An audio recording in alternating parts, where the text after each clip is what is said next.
Pisces, your week beginning the 25th of August, makes me think of that dazzling conjunction between your traditional ruler Jupiter, but also Venus, the planet of love, on the 12th of August. That hadn't happened in the sign of Cancer, which for you is your fifth house of playfulness, sociability, romance, creativity. That hasn't happened since 2002, 2003, so a very, very long time. So that may have given you some uplift to be more playful, but you have had a practical energy for some time with the Sun in Leo, but also Mercury retracing its steps there as well. Now, the Sun last week moved into your sector relating. We had the new moon, so you could set your intentions for all the positive things you'd like around all sorts of interactions over the next month. And Venus, the relator, then moves to join with Mercury in the sign of Leo, but that's very practical too.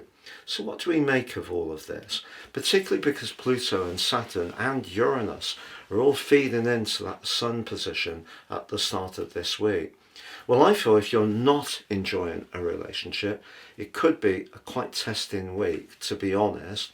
You may have to really think carefully about what you gain from that involvement. Now, the relationship it concerned could be who you work with, who you work for.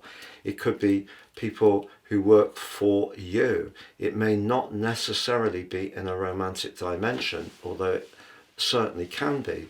But if you're feeling that there's difficult energies, things feel restless, you feel there's some psychological tensions around situations, you don't feel that people are being quite as open and transparent as they might be, then I feel that although Venus moving into the 6th house encourages you to do your best to fulfill your obligations and duties, if you're not feeling it in a particular relationship, because Mars is in the part of your chart which can be to do with very strong physical attractions and desires, but also endings, clashing with your ruler later this week, you could either find yourself drawn towards someone you don't really like but find irresistible. You may find an old flame come into mind and find it difficult to get them out of your thoughts. Or it may be you could meet someone who's a really good person and very positive for you, and that could be right through to the 19th of September. But I feel it will need to be a relationship which doesn't have the baggage. Everybody has history.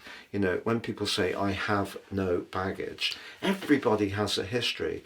And all of us can find at times that that history can come up and affect us in ways through like the taste of food or smells, or if we hear a particular album track, they can really trigger our senses. So I feel that you may need to be very much in touch with, yes, we all would like equilibrium, but also it's important sometimes to steer away from certain involvements if it keeps us free to then be available for the right connection.